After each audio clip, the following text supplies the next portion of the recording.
Ya, hari ini, eh, oke, saya langsung saja ya. Kita awali dengan membaca basmalah. Bismillahirrahmanirrahim. Ini siang-siang masih pada semangat untuk menerima materi. Semangat, Pak. Pak. Ya, Pak. Ya, oke. Insya Allah, Pak. Oke, terima kasih atas jawabannya, atas responnya. Oke, pada kesempatan kali ini saya akan membahas mengenai tentang Google ya. Eh, Sebenarnya tidak hanya saya di sini tidak hanya membahas dari sisi akademiknya, tapi juga saya membahas dari sisi bisnisnya, begitu ya. Namun sebelum itu saya akan sedikit memperkenalkan terlebih dahulu Google, terus kemudian apa sih manfaatnya, supaya apa? Supaya kalian tahu gitu ya. Apa sih pentingnya, apa sih urgensinya kita membahas tentang Google gitu. Nah, supaya tahu kepentingan dan juga urgensinya, maka saya akan memaparkan sedikit mengenai tentang manfaat dan juga urgensi dari Google itu sendiri ya. Terus kemudian peran Google terhadap dunia ataupun bidang digital kreatif itu sendiri ya. Jadi saya akan mulai dari sana terus kemudian kita masuk ke dalam platform ataupun produk-produk Google ya yang bisa kita manfaatkan ataupun kita optimalkan ya dalam dunia akademik dan juga dalam dunia bisnis begitu ya. Sebenarnya pembahasan Google ini saya rasa ya antara penting ya dan seharusnya ya sudah menjadi ya sudah sangat familiar ya untuk kalian semuanya gitu ya. eh, Familiar kenapa? Karena kehidupan kita sehari-hari pada saat ini itu tidak lepas dari yang namanya Google ya. Banyak dari aktivitas yang kita lakukan ya hari-hari ini itu selalu mengandalkan dengan Google ya. Contohnya ketika kita misalkan mau melakukan pertemuan ya secara online ya. Kalau misalkan kita misalkan seandainya kita tidak bisa masuk kelas, misalkan dosen tidak bisa masuk kelas gitu ya, kita bisa mengadakan kelas tetap berjalan dengan menggunakan produk ataupun salah satu platform yang diluncurkan oleh Google yaitu Google Meet ya. Atau misalkan ketika misalkan kita pengen melakukan pendaftaran ya aplikasi atau apapun itu ya, eh, saat ini gitu ya semuanya pasti harus disertai dengan email ya, di mana email saat ini itu bukan lagi menggunakan Yahoo ya. Tetapi saat ini sudah email yang kita miliki itu sudah milik Google ya dengan menggunakan Gmail begitu. Atau masih banyak lagi ya, banyak produk-produk Google yang sudah berkaitan dengan kehidupan kita sehari-hari ya. Seperti yang lainnya misalkan Google Google Map ya, terus kemudian YouTube ya, salah satu platform video yang saat ini paling ya diminati di dunia ya, posisinya nomor satu gitu kan.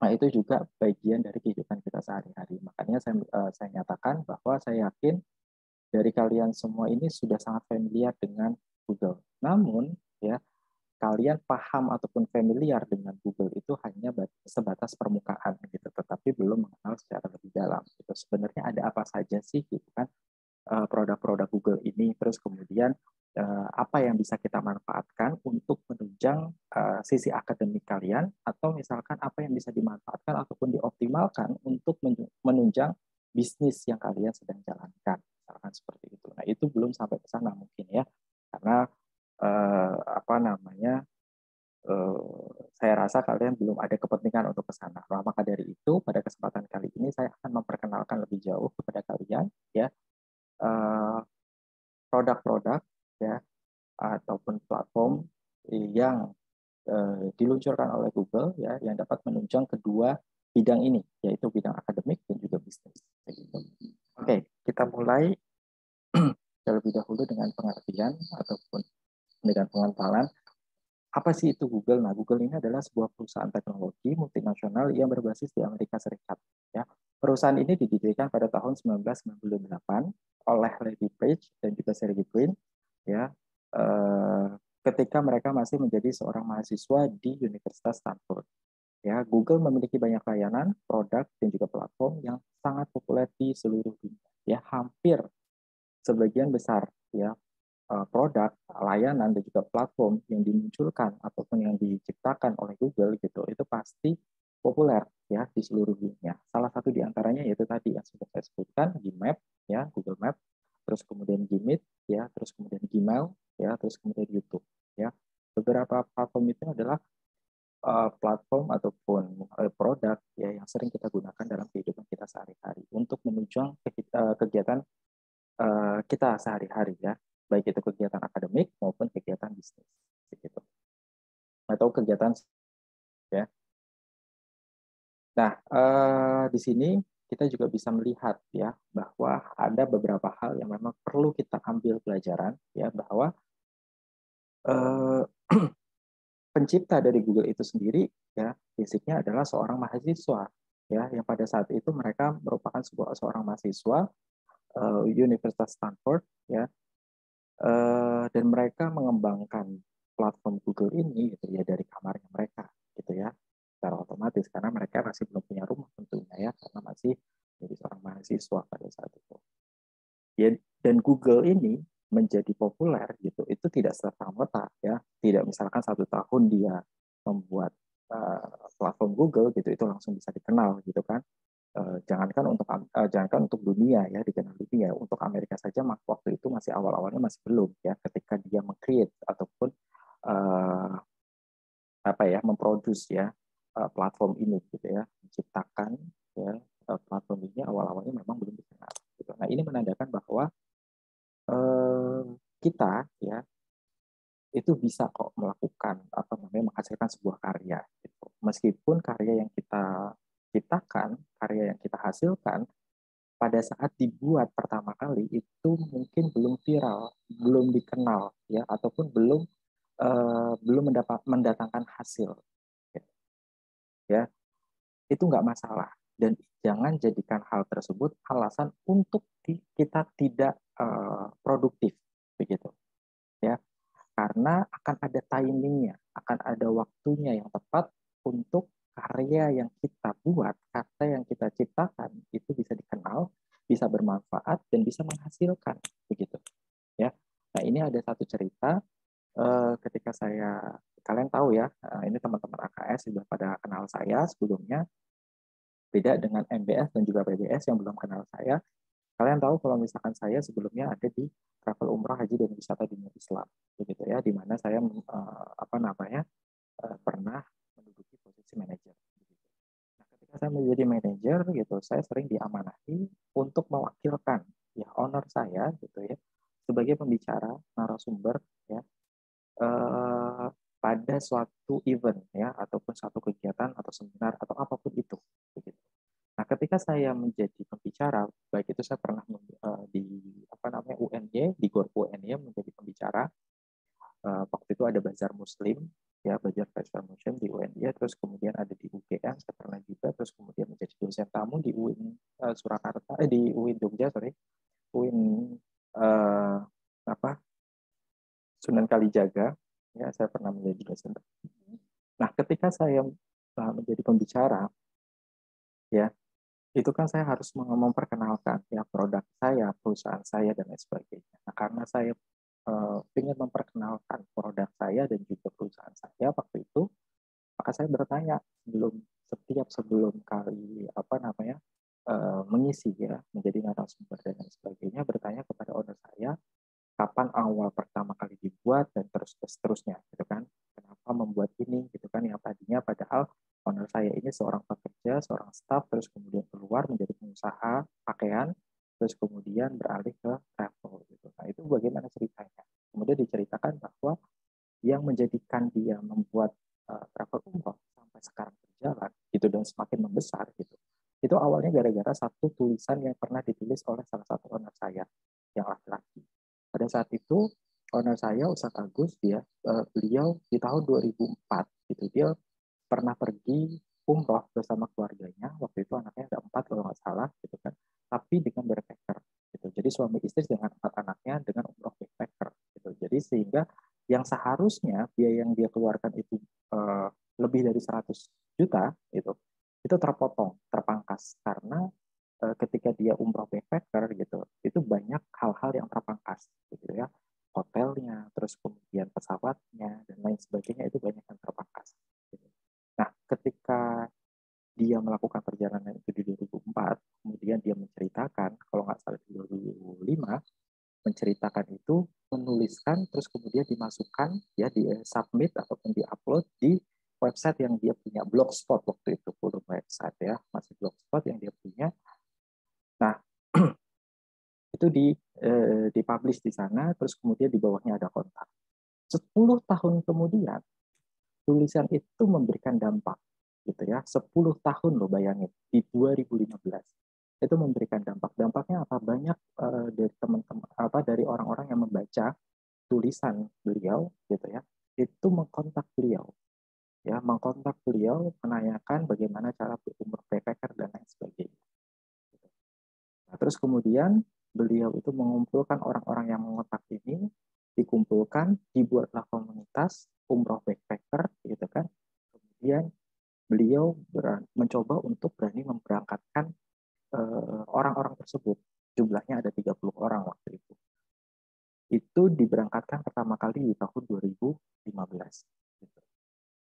Nah, kemudian selain daripada itu, gitu ya, ternyata tulisan ini, ya, tulisan beliau ini juga dijadikan sebagai referensi bagi para travel nasional yang sudah skala nasional, ya, seperti Abu Tur, ya, First Travel waktu itu sebelum terjadinya kasus gitu, itu sebagai referensi untuk dibuatnya produk umroh backpacker. Bayangkan, ya, dibuatnya 10 tahun sebelumnya, gitu. Tetapi baru berdampak 10 tahun setelahnya, ya. Jadi jangan pernah anggap remeh apapun yang kalian hasilkan, apapun yang kita hasilkan, karya apapun itu, entah itu video, tulisan, atau apapun itu, ya. Jadi mulailah untuk be produktif ataupun be kreatif, ya. Apapun itu kalian harus bisa produktif, apapun itu kalian harus bisa kreatif, gitu. Kalian dari yang kecil dulu, mulai dari yang kecil dulu, nggak masalah. Mungkin saat ini belum viral, mungkin saat ini belum dilirik oleh masyarakat, tapi suatu saat nanti bisa saja, ya, ada salah satu karya kalian gitu, itu yang naik, yang bisa terangkat dan bisa bermanfaat untuk banyak orang dan juga bisa menghasilkan untuk kalian, begitu, ya.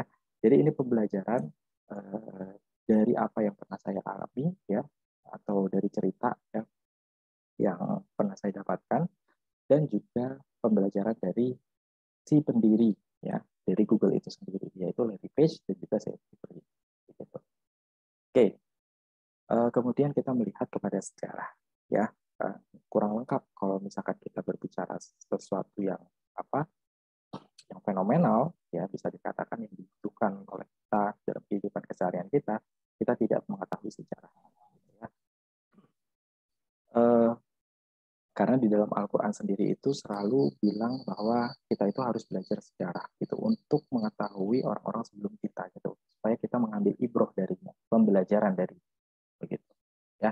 Kemudian di sini seperti yang tadi sudah saya sampaikan bahwa Google ini didirikan pertama kali tahun 1998, ini secara resmi ya didirikannya, tetapi sebelum itu kan ada proses yang tidak terekam begitu, ya. Ada proses misalkan gagal atau tidaknya dan lain sebagainya, percobaan itu pasti ada gitu dari sebelum tahun 98 tersebut, ya. Kemudian di tahun 98 inilah pada awalnya Google hanya merupakan sebuah mesin pencarian sederhana yang mampu menampilkan hasil pencarian dengan lebih akurat dan juga efisien daripada mesin pencari lain yang sudah ada pada saat itu. Jadi pada saat itu memang sudah ada mesin pencarian, ya, pencarian seperti Google, ya, search engine itu masih sudah ada gitu. Tetapi pada saat Google itu mulai resmi, ya, didirikan gitu, ya, Google ini itu menarik perhatian masyarakat Amerika pada saat itu karena hasil dari pencarian tersebut gitu, ya, itu hasilnya lebih akurat dan juga efisien gitu daripada mesin pencarian yang lain, begitu. Sehingga Google ini mendapatkan popularitasnya, ya, khususnya di Amerika Serikat pada saat itu. Kemudian di tahun 2000, ya, di tahun 2000, ya, 2 tahun setelahnya, Google ini meluncurkan program periklanan yang dikenal dengan nama AdWords, ya, yang memungkinkan para pengiklan untuk menampilkan iklan mereka di hasil pencarian Google. Begitu. Nah, program ini menjadi sangat populer dan menjadi sumber utama pendapatan bagi Google. Ya. Jadi di tahun 1998 gitu, saya nggak tahu pendapatan Google itu dari mana, atau bisa jadi belum mendapatkan pendapatan karena hanya search engine aja gitu ya. Jadi si dua sahabat ini, Larry Page dan juga Sergey Brin ini hanya menyediakan mesin pencarian gitu ya untuk memudahkan aktivitas daripada masyarakat Amerika pada saat itu. Namun karena ini semakin diminati, makin populer ya di kalangan masyarakat Amerika pada saat itu, mungkin kemudian skalanya diperluas. Tidak hanya Amerika, tapi juga dikenal di berbagai negara. Gitu. Bahkan mungkin sudah mencapai seluruh dunia. Gitu. Terus kemudian di tahun 2000, karena sudah semakin meluasnya Google ini, ya dari sisi popularitasnya, gitu ya. Kemudian dua sahabat ini menciptakan ataupun meluncurkan program periklanan yang dikenal dengan nama AdWords. Ya. Nah, kemudian dari program AdWords ini, ya itu menjadi salah satu entah mungkin satu-satunya atau salah satunya ya sumber utama pendapatan bagi Google, gitu ya, sumber terbesar. Ya, jadi dengan adanya program ini, orang-orang yang memiliki bisnis ataupun pelaku bisnis yang ingin ya mengiklankan bisnisnya itu bisa membayar ke Google. Nanti Google yang akan mendistribusikan iklan tersebut, ya iklan dari pengusaha tersebut, gitu ya, di mesin pencariannya, begitu. Jadi makanya kalau misalkan kita ke Google, ya buka Google, terus kemudian kita cari, terus kemudian di situ kan kadang kita masuk ke website mana gitu, terus kemudian ada iklan-iklan. Nah, itulah gitu ya salah satu bisnis yang dijalankan oleh Google, bisnis beriklan. Nah, kalian sudah tahu AdWords itu apa? Sebelum kita lanjutkan, ada yang tahu AdWords nggak? Google AdWords. Halo? Iya, Pak. Tahu? Belum. Kirain iya tahu ya. Jadi belum ya. Ada yang tahu Google Ads?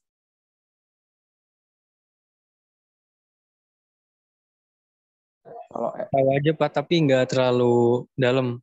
Oke, kalau misalkan Google AdSense? Tahu, Pak. Cuman Tahu. pernah dengar, Pak. Iya. Ada nggak bedanya antara ketiga istilah tersebut? Atau semuanya sama? Beda, Pak. Bedanya di Beda, mana? Pak. Kalau Bedanya Google di mana? Ads itu kayak iklan yang ada di pencarian. Kalau Google AdSense itu berarti pendapatan dari Google itu, Pak. Pendapatan dari Google. Siapa yang mendapatkan pendapatan? Bisa blogger ataupun yang lainnya yang memiliki karya di Google. Oke, ya. Jadi saya sederhanakan ya. Sebenarnya benar apa yang tadi sudah disampaikan oleh salah satu rekan kalian ya, bahwa ada perbedaan antara Google Ads dan juga Google AdSense. Cuma antara Google Ads dan juga Google AdWords itu sama ya. Google AdWords itu adalah nama dulu ya, nama sebelum nama sebelumnya daripada Google Ads gitu ya. Jadi sebelum Google Ads itu namanya Google AdWords ya. Terus kemudian dikembangkan oleh Google, terus kemudian di rebranding dengan nama Google Ads aja gitu. Perbedaan antara Google Ads dengan Google AdSense gitu ya. Kalau misalkan Google Ads itu misalkan saya pelaku usaha. Jadi ada tiga pihak ya. A, B, C.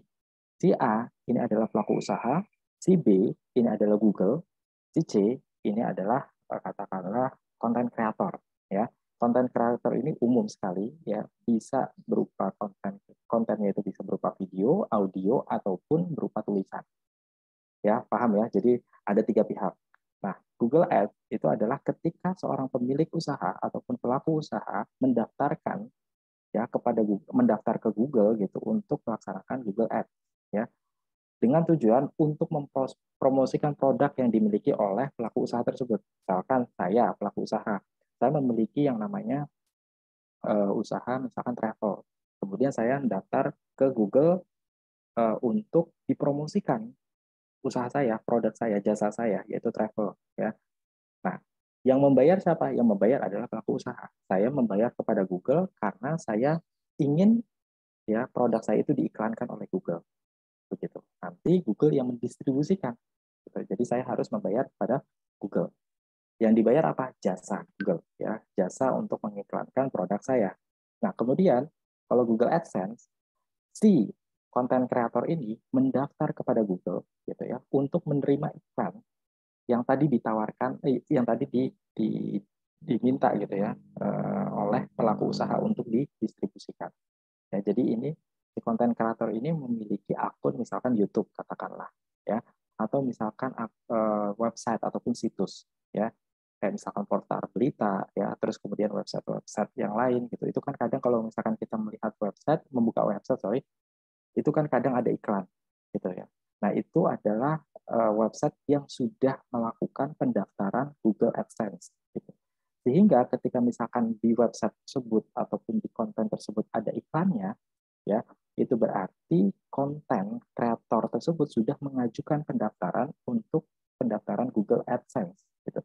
Sehingga ketika misalkan tampil ada iklan di sana, terus kemudian si viewers gitu ya ataupun pengguna itu ngeklik iklan tersebut ataupun menayangkan iklan tersebut, maka Google akan membayarkan uang yang tadi sudah dibayarkan ya oleh si pelaku usaha tersebut ke si konten kreator ini gitu ya. Tetapi bayarannya tentu tidak 100%. Misalkan contohnya saya membayar untuk satu iklan, satu klik iklan misalkan sebesar Rp1.000 gitu. Mungkin saja Google akan membayarkannya ke konten kreator ini 500 per satu kali klik, misalkan seperti itu.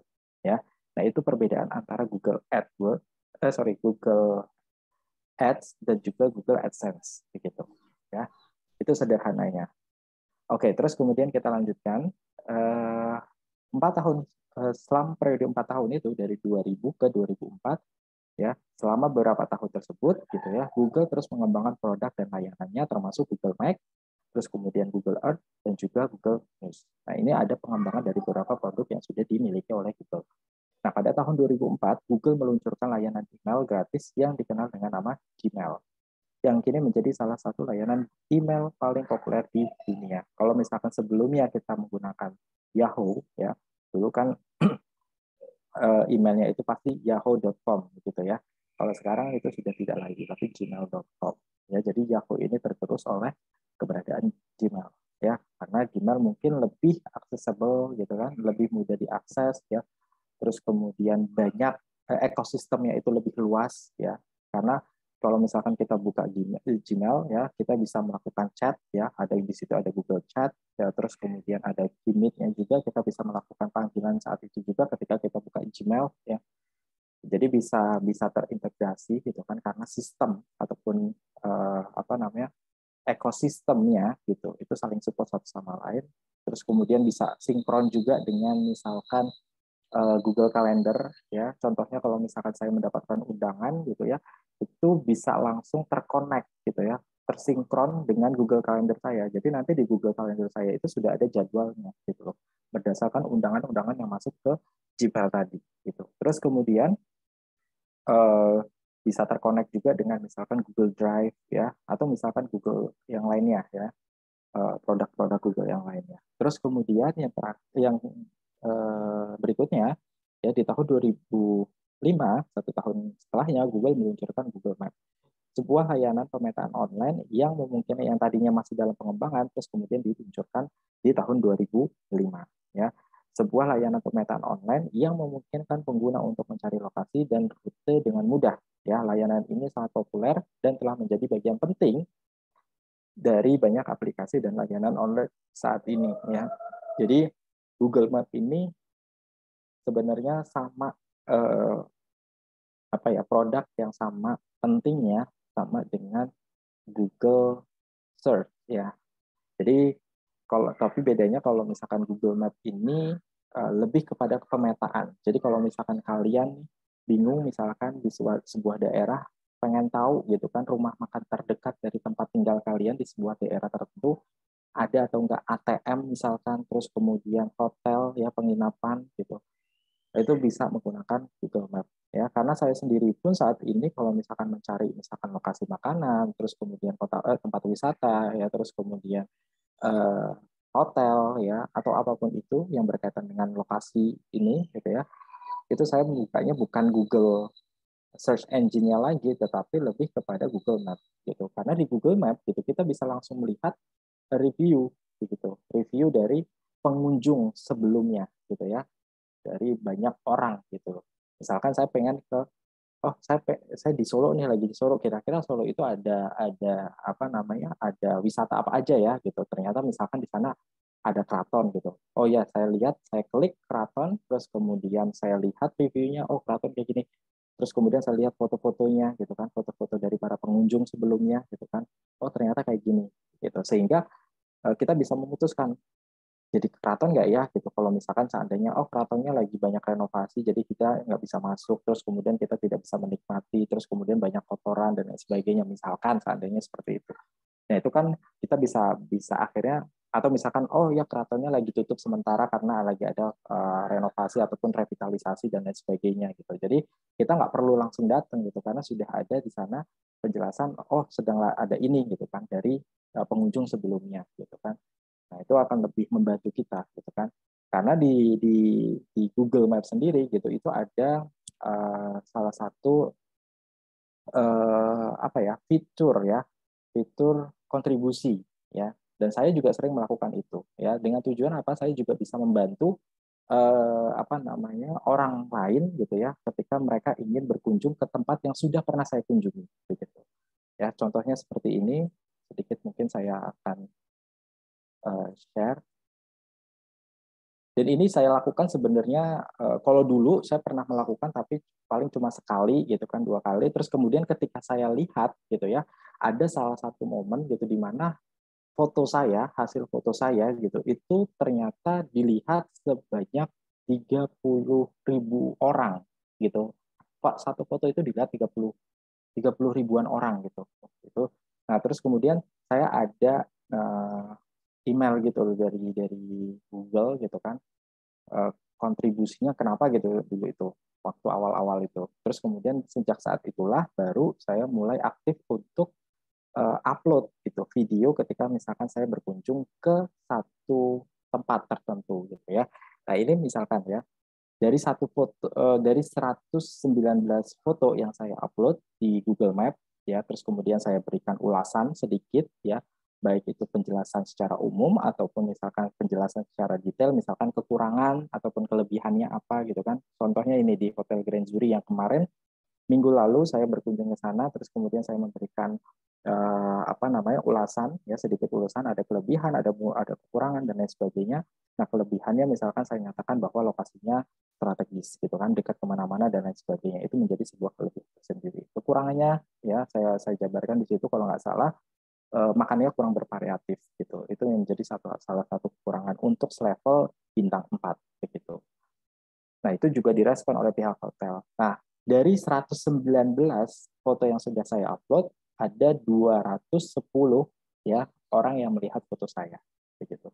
Nah, ini kan setidaknya saya bisa memberikan kontribusi, ya, kontribusi kepada apa namanya, orang-orang yang akan berkunjung ke tempat tersebut, gitu, sehingga ada gambaran, oh seperti ini, oh seperti itu, gitu. Karena saya pun juga mengandalkan Google Maps, gitu.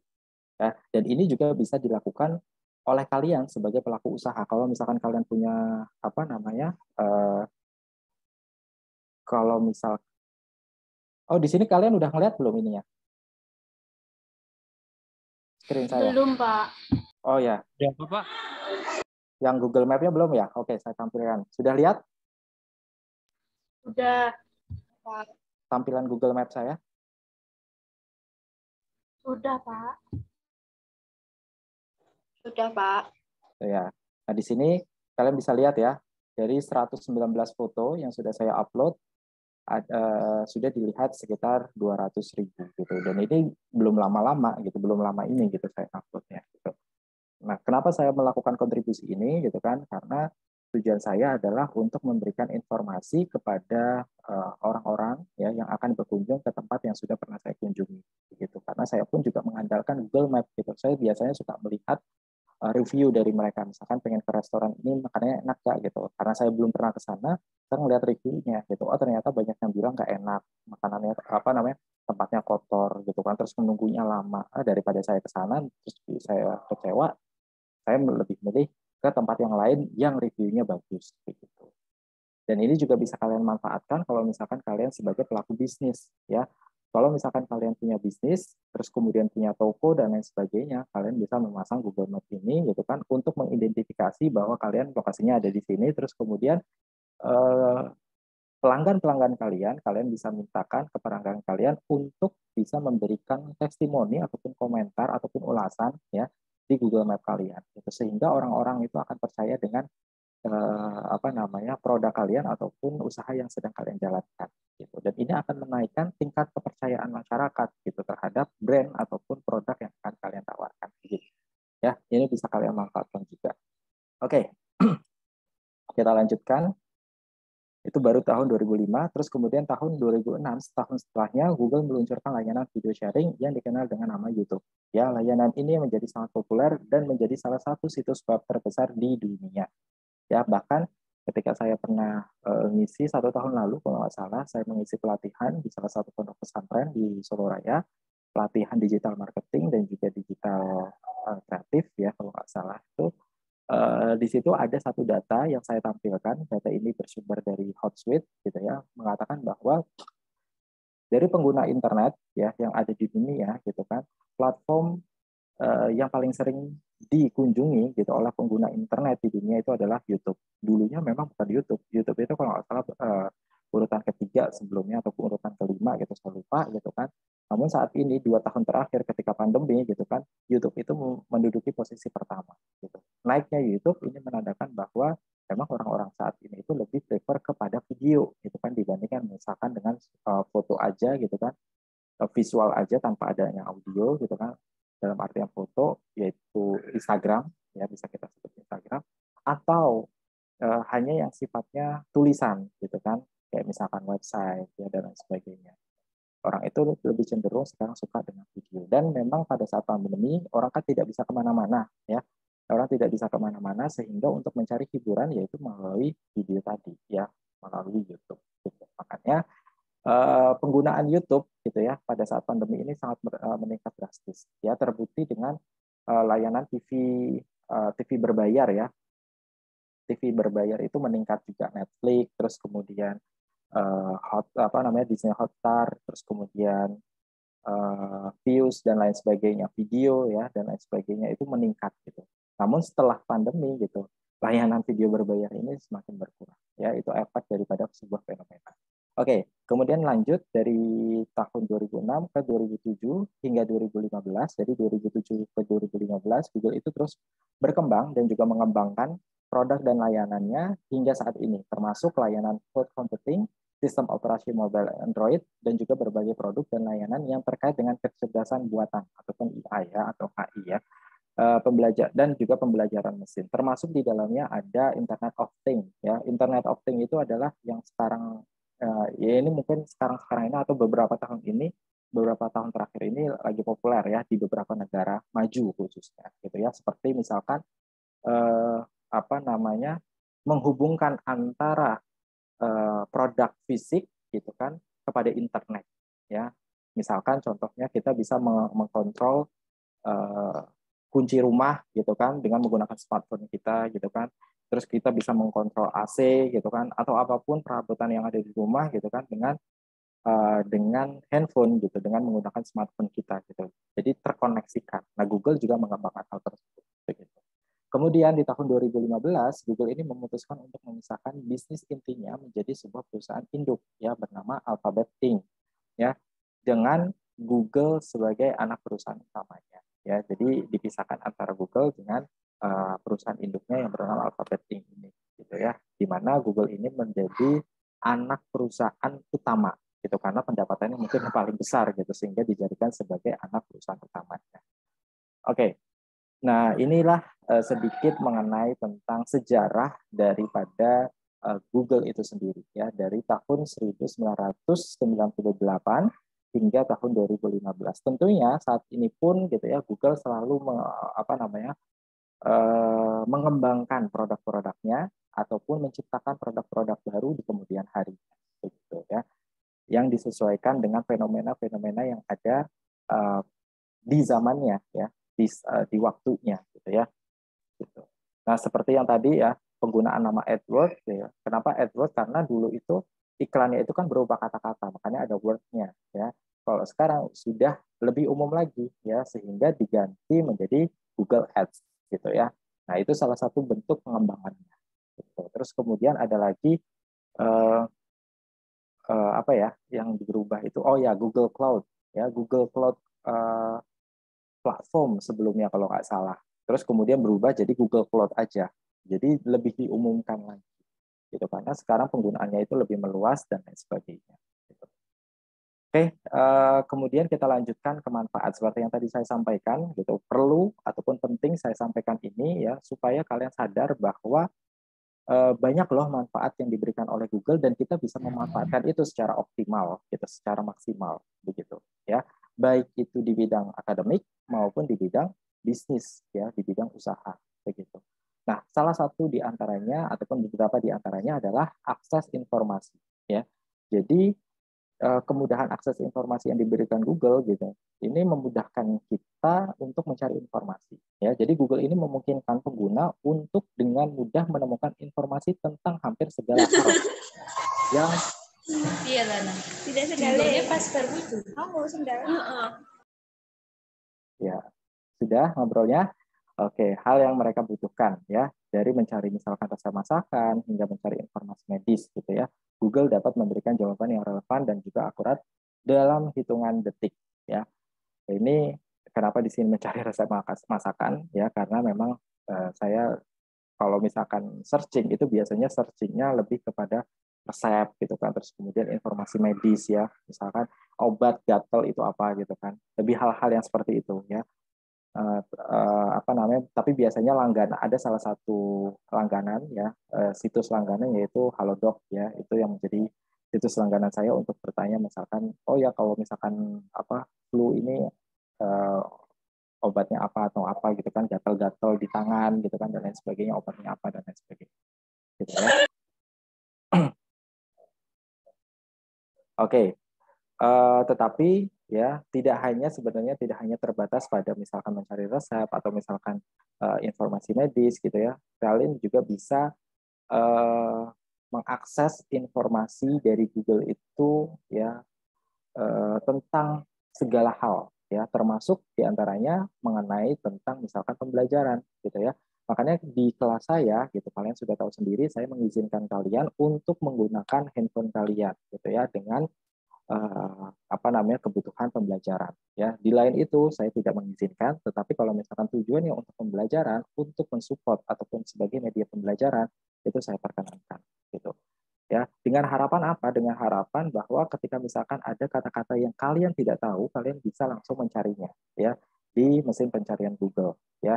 Kalian bisa mencarinya misalkan ketika misalkan suatu saat misalkan saya membahas mengenai tentang beberapa akad ya, misalkan ijaroh mutahiyah pitamlik, terus kemudian assalam ya, terus kemudian akad apa namanya munakosa apa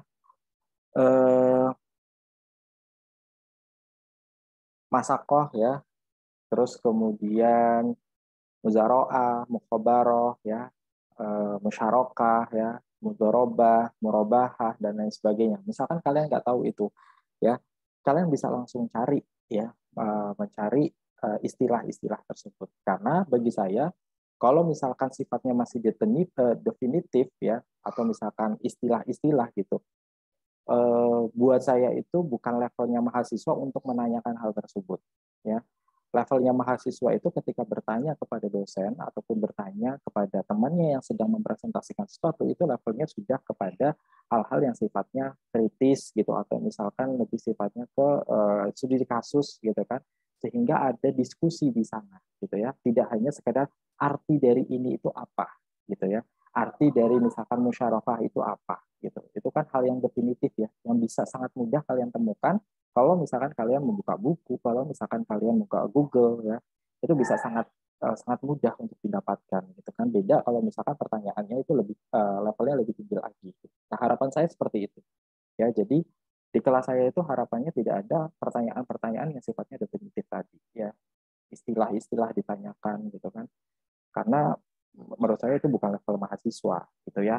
Anak sama kayak misalkan anak-anak sekolah ya, anak SMP gitu, anak bahkan untuk SMA aja kayak saya rasa juga sudah bukan levelnya untuk menanyakan definitif hal-hal yang definitif tersebut gitu ya. Harusnya sudah lebih ke arah yang ya yang mengasah otak begitu.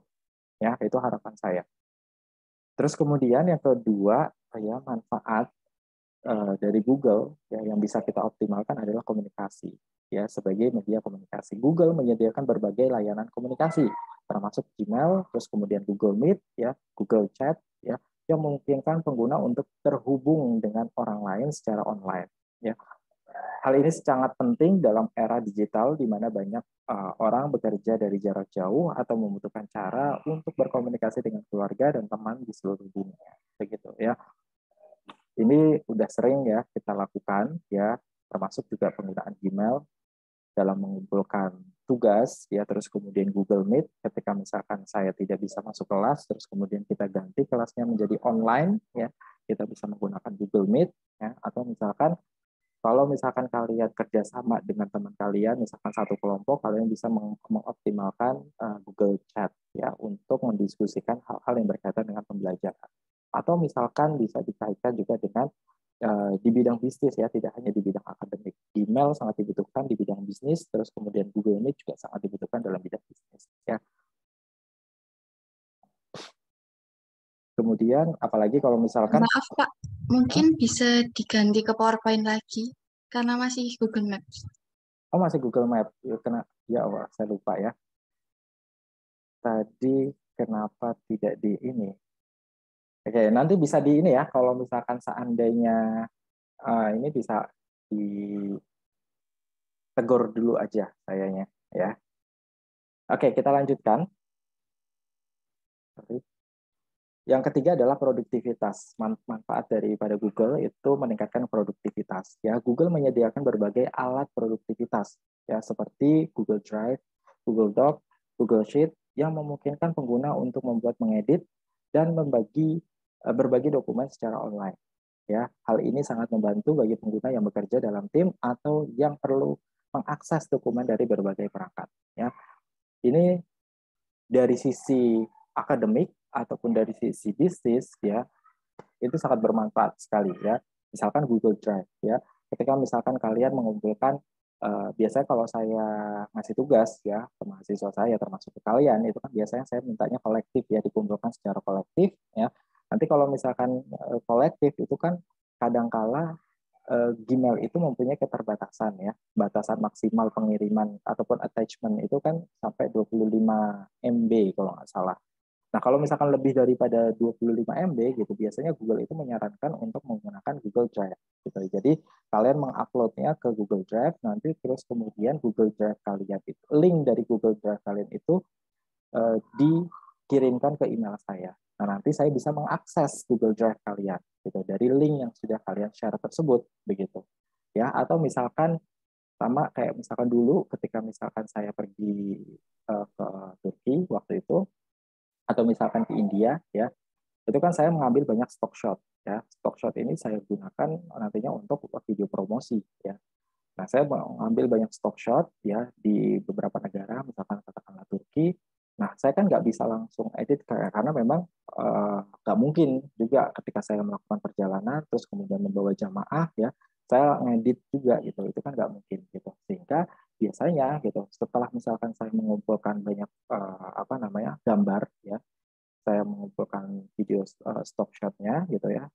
Terus kemudian malam harinya ketika sudah masuk ke hotel gitu, itu biasanya saya upload ke Google Drive. Nanti Google Drive-nya itu diakses oleh tim saya yang ada di Indonesia gitu kan, yang ada di Jogja misalkan ya. Yang ada di Jogja terus kemudian mereka mendownload ataupun mengunduh ya, mendownload video-videonya terus kemudian diedit oleh mereka. Terus kemudian setelah diedit baru dipublish ya di sosial media kita, baik itu di Instagram, kemudian di Facebook ataupun di YouTube begitu. Ya, jadi bisa real time gitu. Nggak menunda sampai saya pulang dulu baru diproses gitu. Enggak gitu. Tapi bisa real time. Dan ini juga banyak sekali dilakukan oleh para YouTuber ya. Ketika misalkan mereka jalan ke luar negeri kan nggak mungkin semua timnya dibawa.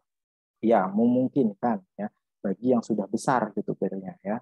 Bagi yang pendapatannya sudah besar itu memungkinkan untuk membawa semua tim gitu kan. Tapi saya yakin pasti ada juga tim yang stay di Indonesia. Kalau misalkan tim yang di sana itu riweh gitu kan, ribet dengan urusan-urusan yang ada di sana gitu kan. Nah, sehingga eh, semua semua filenya itu dikirimkan melalui Google Drive gitu ya. Nah, ini akan mempermudah ya, memperlancar sehingga pekerjaan kita itu lebih efektif dan juga lebih efisien. Begitupun juga dengan Google Doc ya.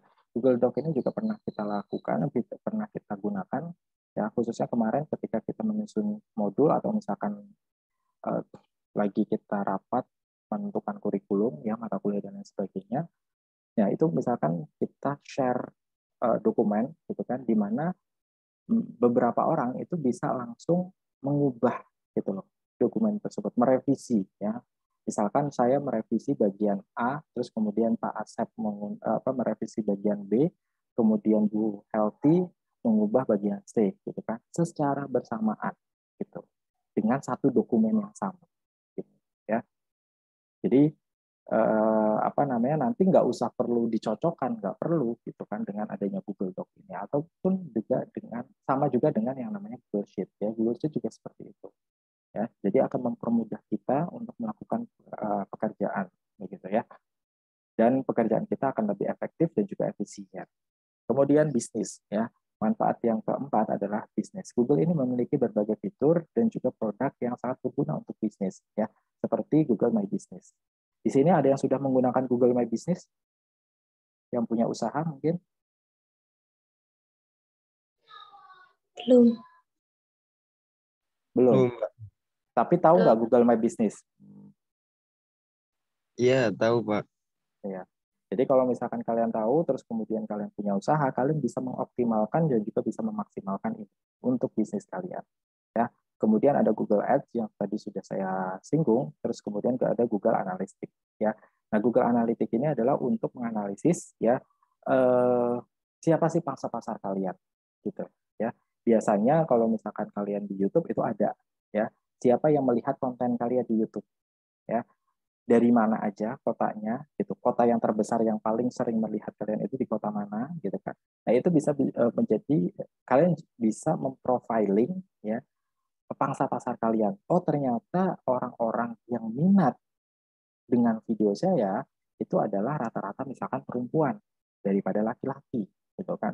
Kemudian yang kedua adalah umurnya kisaran 24 sampai 30 atau misalkan 24 sampai 40 katakanlah seperti itu. Terus kemudian eh, yang paling banyak di kota di Indonesia gitu itu penontonnya adalah misalkan katakan dari Surabaya katakanlah seperti itu. Oh, berarti pangsa pasar saya ini ada di Surabaya. Jadi kalau misalkan saya sebagai vlogger ya ataupun YouTuber ya, saya pengen mengadakan eh, apa meet and greet katakanlah seperti itu ya. Yaitu tepatnya kalau misalkan saya melaksanakannya di Surabaya karena penonton saya itu banyaknya di Surabaya begitu. Ya, itu salah satu fungsi dari Google Analytics. Begitupun juga ketika misalkan kita eh, kontennya itu kita masukkan misalkan di situs ya, karena konten kita itu adalah berupa tulisan ya, itu juga bisa kita lakukan. Dulu ketika saya masih di travel gitu, itu saya banyak sekali menulis ya.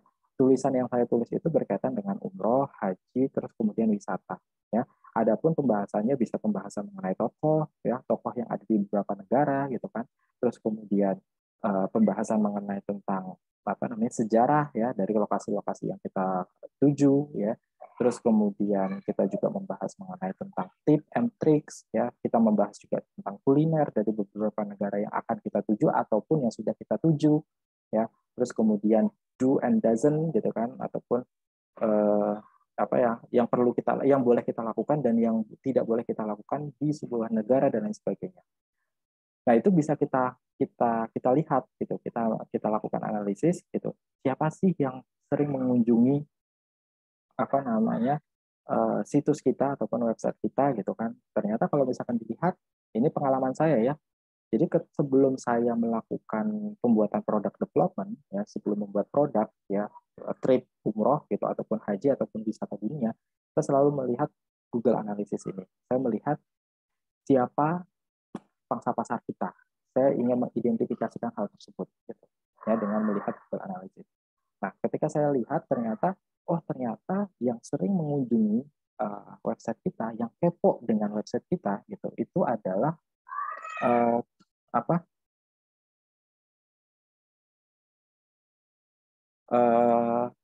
Yang sering mengunjungi website kita itu misalkan adalah orang Surabaya gitu. Jadi 60% ataupun waktu itu kalau ya sekitar 60% itu adalah orang Jawa Timur gitu. Dan dari Jawa Timur itu yang terbesar itu di Surabaya gitu. Akhirnya karena banyaknya yang kepo dengan kita itu orang Surabaya, pada akhirnya yang tadinya kantor kita hanya di Jogja, kemudian kita berani untuk membuka cabang di Surabaya. Gitu. Kita bisa memutuskan itu. Kemudian kita berani juga membuka produk gitu dengan keberangkatan dari Surabaya. Yang biasanya keberangkatan kita itu hanya dari 2 kota, yaitu kota Jogja ataupun kota Jakarta. Gitu.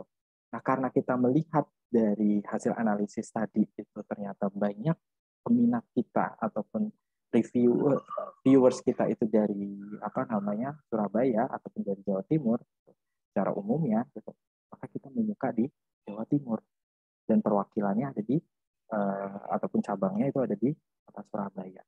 Nah, ketika kita buka ternyata boom ya, ternyata memang benar gitu.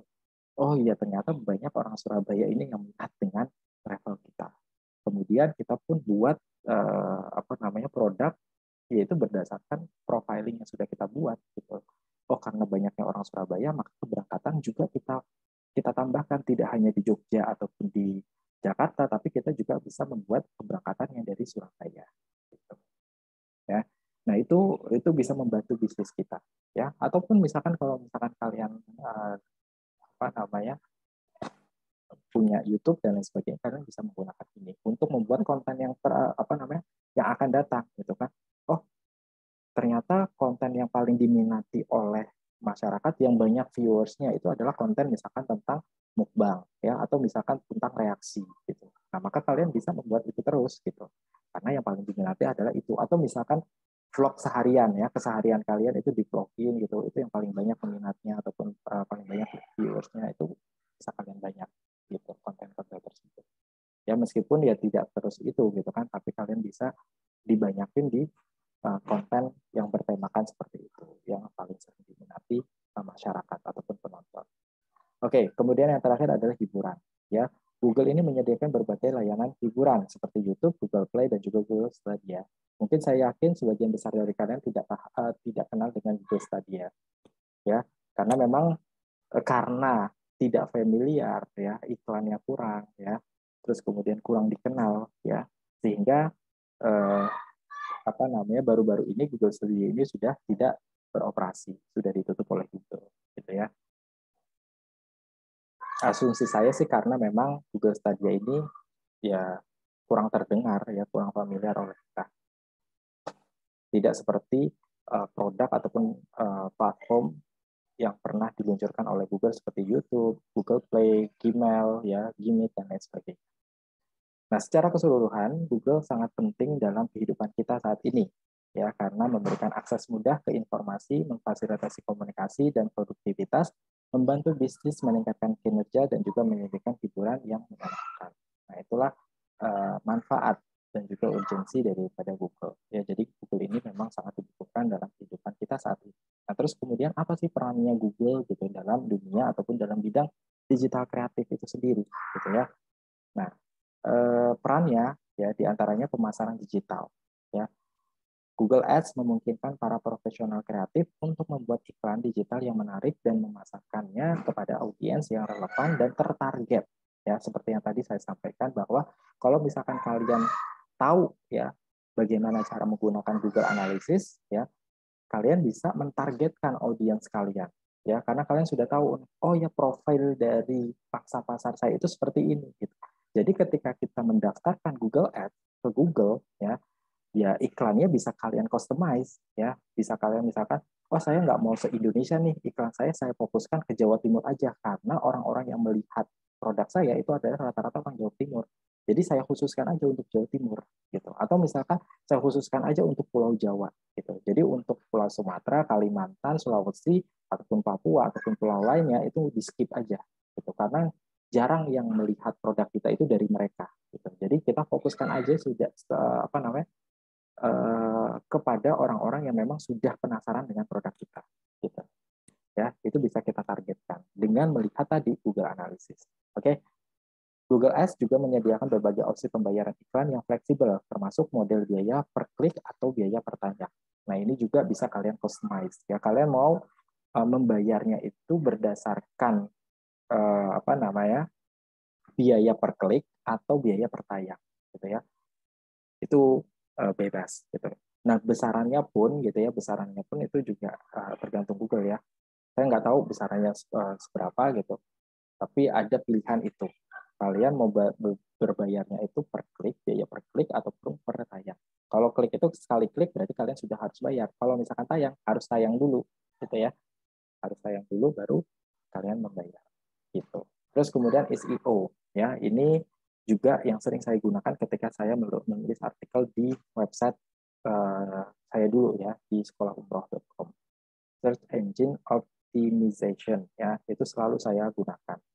Tujuannya apa SEO ini? Tujuannya adalah ketika misalkan seseorang mencari ya mengenai tentang contoh katakanlah ini travel saya umroh ya. Travel saya misalkan umroh. Usaha saya adalah travel umroh ya. Nah, ketika orang pengen mencari tentang umroh gitu, itu website kita itu akan muncul pertama kali. Kalau nggak pertama paling nggak di page awal ya. Karena kan pembahasan umroh ataupun travel umroh kan di Indonesia ada banyak ya. Nah, bagaimana biar kita bisa masuk ke laman yang pertama dari mesin pencarian atau misalkan di urutan pertama bahkan gitu ya, yaitu dengan mengoptimalkan SEO ini gitu. Bagaimana Pak cara mengoptimalkan? Sebenarnya ada pembelajaran sendiri tentang SEO gitu. Dan salah satunya adalah ketika misalkan kita menulis artikel ya, SEO kita itu mau berbicara tentang apa? Misalkan umroh terpercaya, maka di dalam artikel yang saya buat itu pasti ada kata-kata umroh terpercayanya. Gitu. Itu untuk salah satunya untuk menaikkan SEO tadi. Gitu. Sehingga ketika orang mencari umroh terpercaya, gitu, itu pasti akan muncul, ya bisa muncul pertama kali atau misalkan ya paling enggak di page yang pertama dari mesin pencarian Google. Ya, jadi kalau misalkan kalian nanti suka nulis, ya kalian bisa menulis apapun itu, gitu kan. Terus kemudian kalian optimalkan SEO-nya supaya muncul di mesin pencarian. Nah, kalau misalkan kalian sudah muncul di awal page, gitu, itu biasanya nilai jual dari situs kalian ataupun website kalian itu cukup tinggi, ya, dan cukup diminati oleh apa namanya Google untuk dipasangi iklan. Gitu ya. Nah, kalau misalkan situs kalian ataupun website kalian sudah bisa dipasang iklan, sudah otomatis kalian bisa mendapatkan penghasilan dari sana, ya. Karena portal berita itu juga mendapatkan hasil ya dari Google AdSense itu tadi, gitu ya. Google AdSense. Makanya kenapa kalau misalkan kita lihat berita itu pasti banyak sekali iklan yang muncul, ya. Karena berita itu kan biasanya suka muncul di awal-awal. Oke. Selain daripada itu untuk meningkatkan SEO itu adalah ya original ya ke apa ya keaslian dari konten kalian. Jadi bukan dari hasil parafrase gitu kan atau misalkan kalian habis ngopas tulisan siapa terus kemudian kalian masukkan lagi ke tulisan kalian itu nggak bakal muncul jauh ya itu jauh. Dan itu secara ilmiah, secara etika keilmuan pun juga attitude-nya nol ya, karena tidak beretika seperti itu. Sama seperti halnya koruptor ya mencuri. Oke, kemudian yang ketiga adalah alat kreatif. Google menyediakan berbagai alat kreatif seperti Google Drive, Google Docs, Google Sheet, dan juga Google Slide yang memungkinkan para profesional kreatif dan untuk berkolaborasi dan menghasilkan karya yang menarik dan inovatif. Selain itu, Google menyediakan layanan seperti Google Font, Google Image yang dapat digunakan untuk memperkaya tampilan dan gaya visual konten digital. Ya, jadi selain daripada apa yang sudah tadi saya jelaskan, ada juga yang namanya Google Font dan juga Google Image. Nah, ini bisa kalian optimalkan, gitu ya. Apalagi kalau misalkan kita berbicara branding. Kalau misalkan kita berbicara branding, kita harus menunjukkan karakteristik kita, identitas kita. Identitas kita itu apa? Termasuk diantaranya sebagai bagian daripada identitas untuk memperkenalkan branding kita, itu adalah penggunaan font. Ya. Jadi kalau misalkan kalian punya katakanlah Instagram, ya kalian memasarkan produk kalian di Instagram, ya kalian harus menunjukkan identitas kalian. Oh ya, identitas kalian itu misalkan warnanya aja, warnanya misalkan merah. Ya berarti kalian ketika kalian membuat konten, ya kalian warnanya harus sama, ada identitas warna merah itu, gitu ya. Atau kalau misalkan punya saya biasanya ada 3 warna, ya, ada biru, hijau, terus kemudian ada orange dan juga ada kuning, gitu. Nah itu akan saya gunakan terus, gitu, di dalam setiap konten yang saya buat di Instagram, gitu. Terus kemudian fontnya itu akan sama terus, gitu. Fontnya tidak akan berubah, gitu. Ya. Jadi ada beberapa font yang memang sudah paten, ya, yang tidak boleh berubah, gitu. Untuk apa? Untuk identitas, ya. Jadi ketika misalkan orang ataupun loyalis dari produk kita, gitu, ketika misalkan melihat konten terus dengan tulisan yang sama dengan kita, pasti merujuknya ini kayak punya ini deh, gitu, ini kayak punyanya si ini, gitu. Jadi sudah tahu dengan sendirinya, gitu. Ya, itu fungsinya. Terus kemudian konten video, ya, peran Google dalam bidang kreatif yaitu di konten video. YouTube yang dimiliki oleh Google adalah platform video terbesar di dunia. Para profesional kreatif dapat menggunakan YouTube untuk membuat dan juga mempublikasikan konten video yang menarik dan mempromosikan merek mereka. Yang terakhir adalah alat pemetaan, Google Maps. Ya, yang tadi sudah saya bahas, menyediakan layanan pemetaan yang dapat digunakan untuk memvisualisasikan informasi geografis dan memungkinkan para profesional kreatif untuk membuat peta yang menarik dan juga informatif. Nah, dalam kesimpulannya, Google memiliki banyak kaitan dengan digital kreatif karena produk dan layanannya memungkinkan para profesional kreatif untuk membuat dan juga memasarkan konten digital yang menarik dan inovatif yang sudah disediakan oleh Google.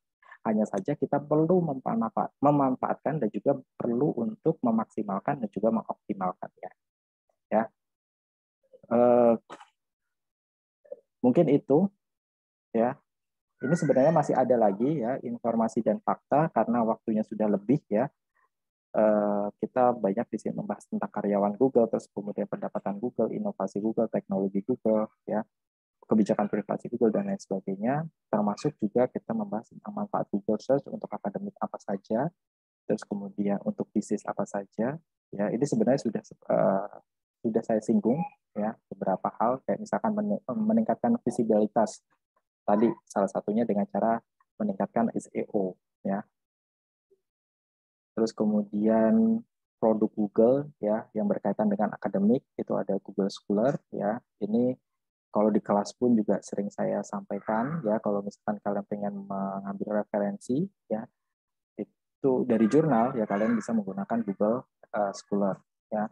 Kemudian ada Google Books juga kalau misalkan kalian tidak atau terkendala dengan dana, ya, finansial, dan kalian tidak bisa membeli buku, kalian bisa menggunakan Google Books, ya. Coba cari, kali aja ada yang gratis, gitu ya. Kalau misalkan ada yang gratis, ya alhamdulillah. Kalau misalkan tidak, paling tidak ada setengahnya gratis, ya. Jadi ada beberapa buku yang memang disediakan setengahnya aja, gitu, secara gratis. Sisanya itu kalian harus beli, gitu. Ada yang memang full beli, gitu, ya.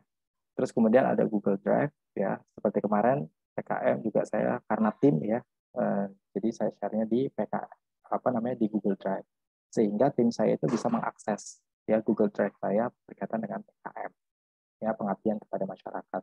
Terus kemudian Habit Train juga sama. Terus kemudian Google Scholar Stasi, ini kaitannya dengan Google Scholar yang tadi, ya. Jadi berapa tulisan yang sudah kita buat, yaitu akan muncul di sini, ya, untuk meningkatkan profil kita, ya, portofolio kita. Berapa banyak yang sudah disitasi dan lain sebagainya. Terus kemudian Google Classroom, ya, ini juga pernah saya sampaikan, pernah saya gunakan, ya, tetapi ketika saya mengajar kalian itu belum saya pernah gunakan, ya, untuk Google Classroom. Kemudian Google Form ini juga kaitannya dengan misalkan penelitian, ya, itu kalian bisa menggunakan Google. Terus kemudian Google Meet, ya. Terus untuk yang ini saya persingkat aja ya. Untuk yang bisnis ya itu ada Google My Business, Google Ads, Google Analytics, terus kemudian Google Workspace, Google Cloud Platform. Ya untuk Google Business ini ada caranya. Ini sengaja saya buat yang baru ya.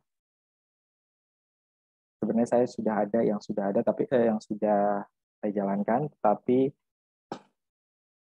saya nggak bisa untuk menunjukkan bagaimana caranya. Akhirnya saya coba membuat yang baru untuk memperlihatkan kepada kalian ini cara-caranya, step by step-nya ya untuk mendaftar ke Google My Business. Ini sebenarnya mudah sekali. Nah, ini akhirnya akan muncul seperti ini ya. Terus kemudian Google Ads ya. Terus kemudian Google AdSense ya. Dan ini perbedaan antara Google Ads dan juga Google AdSense. Dan kemudian syarat-syarat dan cara daftar Google AdSense, kemudian menghitung estimasi pendapatan hasil AdSense dari situs ataupun website dan juga YouTube. Ini estimasi aja, bukan pasti ya, tidak pasti. Terus kemudian Google Analytics, terus kemudian Google Workspace. Ya biasanya kalau misalkan kerjanya tim, ini sangat membantu sekali ya Google Workspace ini. Nah, ini sebenarnya ada video tapi nggak bisa diputar. Kemudian Google Cloud, ya, itu juga bisa kalian manfaatkan. Ya, ini ada IoT, Internet of Things, ya, yang tadi juga saya singgung juga. Kemudian Google One, ya, dan Google Cloud. Oh ya, ini perbedaan antara Google One dan juga Google Cloud Platform. Ya, ada sedikit perbedaan, tapi sebenarnya hampir sama, begitu. Nah, intinya itu ya, mungkin cukup ya materi yang saya sampaikan. Mungkin ada yang mau ditanyakan, saya kembalikan kepada MC ataupun moderator. Silakan, Mbak. Baik, terima kasih Pak atas materi yang telah dipaparkan. Mungkin untuk sesi selanjutnya adalah sesi tanya jawab dari teman-teman yang ingin bertanya. Silahkan on mic lalu menyebutkan nama, NIM, dan kelas.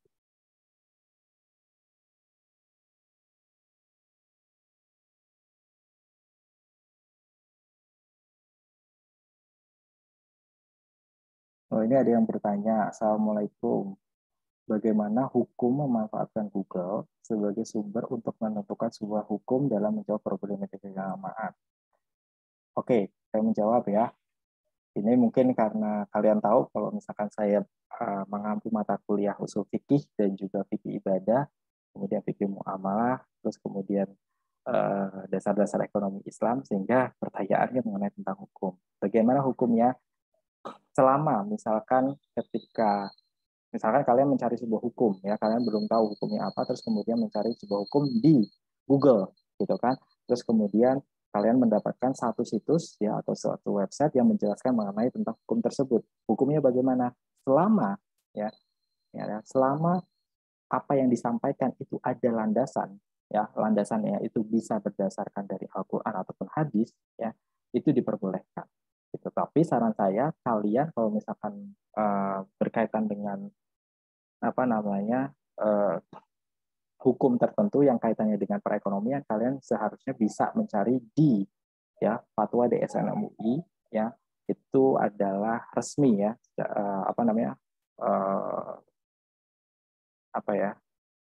hukum yang resmi yang diterbitkan oleh lembaga hukum Islam gitu di Indonesia. Kalian bisa mencari di fatwa DSN MUI atau fatwa NUI kalau misalkan hukumnya itu adalah hukum umum ya yang tidak berkaitan dengan ekonomi. Kalau misalkan yang kaitannya dengan perekonomian, kalian bisa mengacunya kepada tadi ya fatwa dari DSN MUI ya atau misalkan situs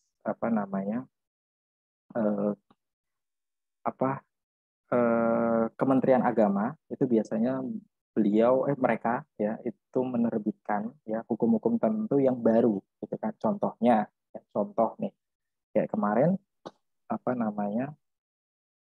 sholat Jumat di rumah aja gitu ya. Jadi kan selama pandemi ini kita disarankan untuk sholat di rumah aja atau misalkan sholat Id di rumah begitu ya.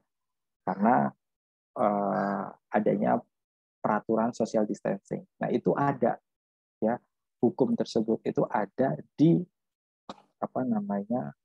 fatwa dari MUI dan juga diterbitkan oleh Kemenak di situs Kemenak. Ya, jadi kalian bisa mengacunya kepada situs-situs yang bisa dipertanggungjawabkan, ya, yang bisa dipertanggungjawabkan. Seperti yang tadi sudah saya sampaikan beberapa situs tersebut. Tapi kalau misalkan situsnya umum, selama dia ya bersumber dari sumber yang valid, yaitu Al-Quran dan hadis, maka saya rasa tidak masalah mengambil hukum dari sana.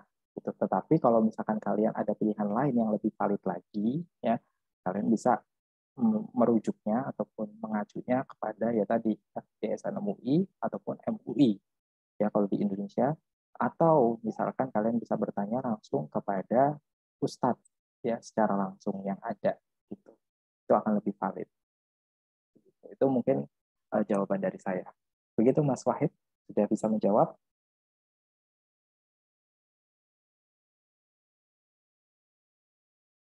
Oke, dilanjutkan. Ada yang mau bertanya lagi atau sudah cukup? Silakan untuk teman-teman yang ingin bertanya lagi.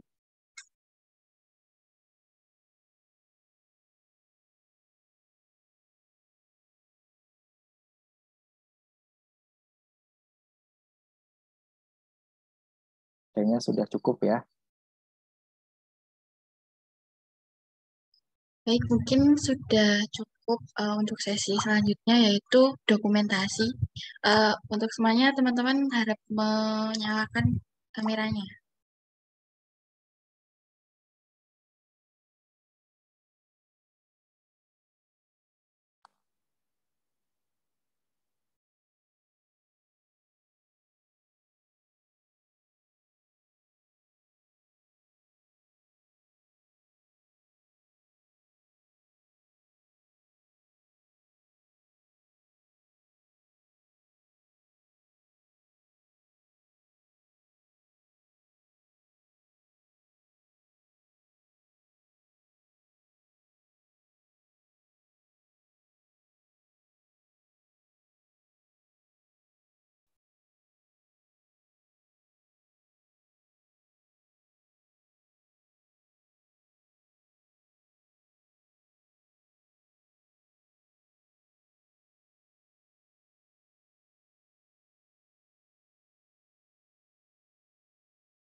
Gimana Mbak? Sudah?